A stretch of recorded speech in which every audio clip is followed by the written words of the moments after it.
Massachusetts, talking with Elena Katz. Elena and her husband are being accused of neglect. She has a daughter who is mentally challenged and has diabetes. The state of New Hampshire is saying that her daughter is being neglected and that the diabetes is out of control, and that they've said that the daughter is in need of amputation of her legs. This is all untrue, as Elena and her husband has the daughter under the care of the Joslin Diabetes Clinic in Boston, Massachusetts. So here's Elena to tell us about what the New Hampshire bureaucracies are doing to take her child. New Hampshire Child Protective Services and Timberland School District are using our minor child with disabilities to collect federal funds. Children and Youth Services are making false allegations of medical neglect and filing so-called guardianship petition in order to collect not only federal money but state money under false pretenses, and in order to retaliate against the parents for bringing the action in a federal court. We are the only people, the only parties in the history of DCYS who won a jury trial in 1998. Even then, DCYS was claiming they will never give it up. Many New Hampshire families decided to fight for their rights and make their stories public. They organized a rally in front of Health and Human Services and DCYS, and they spoke about the abuses of the children and families by state agencies. This was covered by Manchester Union Leader. The article was named "DCYS is compared to KGB during Concord Rally." My story was there on the front page, asking the abuse of the government and abuse of the agencies has to stop. This can't go on anymore. Families need to be protected. They should not be harmed by the agencies. I'm a refugee from former Soviet Union.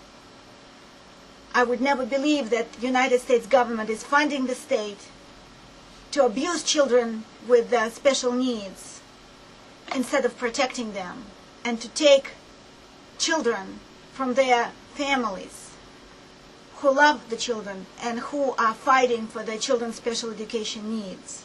I would never believe that such abuses by government and by states are possible in the democracy. DCYS is worse than KGB. KGB never took children. KGB directed their actions against adults, political dissidents. Their goal was not to destroy families, was to publish political dissent. Here, DCYS is using fascist state tactics to abuse the children, to deprive children of their families, to destroy the families, and to collect the funds while they're doing it, federal and state funds. They try to suppress our right to free speech by claiming that we're mentally unable in some way. That's why we're protesting in front of the school district. This is the same tactics which was done by KGB. The political dissidents were named somehow mentally sick in order to suppress the political dissent. This is a very old tactics of all fascist societies. It is surprising that in democracy something like this can happen. Timberland School District is still committing federal and state funding fraud. They're claiming that Eleonora is attending Timberland Middle School, although they're fully aware that Eleonora is being homeschooled. We started homeschooling in 2006, and we continue homeschooling right now. However, Timberland School District insists that she is still attending Timberland School, that she is a pupil there, and they still billing state and federal government for the child who is not there and for the services that had never been provided. And they're threatening to arrest us, and they're threatening to seize Eleonora from us and use all kinds of force against us to make sure that we give Eleonora, and there is no evidence of any wrongdoing. 3 police forces came, surrounded the house. Eleonora was there, and they stated that it's extreme medical emergency. Eleonora needs to go to the hospital, and if she doesn't get to the hospital, her life is likely to suffer immediate danger, irreparable harm, and she is likely to suffer all diabetic complications combined. And of course she was in no danger. DCYS brought her for a routine medical visit in Manchester, and then knowing that she's not in danger, they took her to a pizza parlor. For lunch or? For lunch? So, for the lunchtime? She was fine. That was the emergency? That was an emergency. However, later on we discovered another emergency when she actually got to Lebanon. Under the billing, they stated that she had some mosquito bites on her, too. That was the emergency? Apparently it was. You can't go back to your house?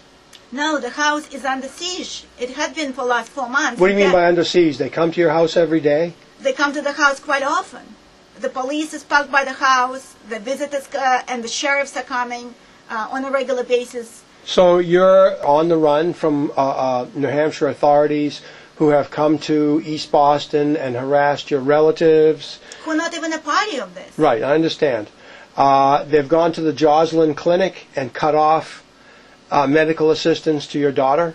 Yes, they went as far as to go to Joslin Diabetic Center and demand that Joslin would not provide any care. And Joslin is not under their jurisdiction. Joslin is in Massachusetts. I would never have believed that such events can take place in democracy. We were on the run to protect safety of our child. All three of us have left New Hampshire, where we lived for 20 years, to protect safety of our child. We have to leave our home, all our personal belongings, and we can't even visit her relatives because they're trying to break the relatives' doors, coming at 4 o'clock in the morning, threatening the relatives. We are forced, with leaving the state we had been, all the friends, all the community, in order to protect our child from false allegations and illegal intrusion and abuse of the family by the New Hampshire government. And the governor, John Lynch, won't do anything to help you? No. The office of the governor stated this is the matter of the courts and they don't want to have to do anything with this, but it is not the matter of the courts. This is the matter of DCYS and Timberland School District are making false allegations to the court. This is about fraud upon the court by New Hampshire Department of Education and Timberland School District, misrepresenting orders to collect federal funding. So the governor could get involved because those agencies are under his direct authority. It is correct. Do you think the money that the federal monies that the DCYS and Timberland School brings into the state have something to do with his office not wanting to do anything about his constituents? Federal government is paying the bills for the services that had never been provided. And this fraud is going on across the United States. Yes, it is.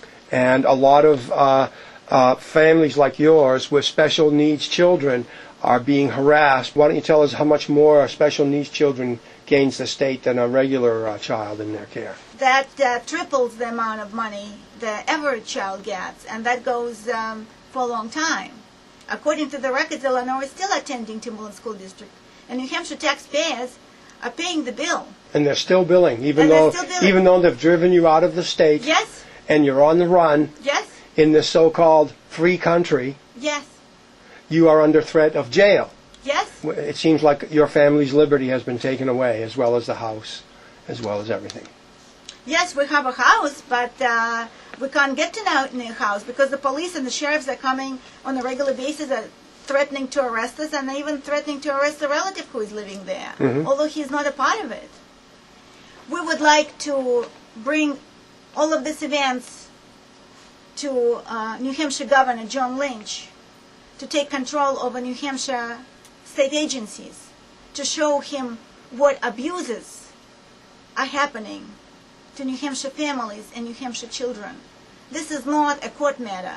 This is the matter of the state agencies making false allegations to court in order to collect federal funds at the expense of the children with disabilities. This matter needs to come to attention to New Hampshire citizens and New Hampshire state government. This needs to happen now.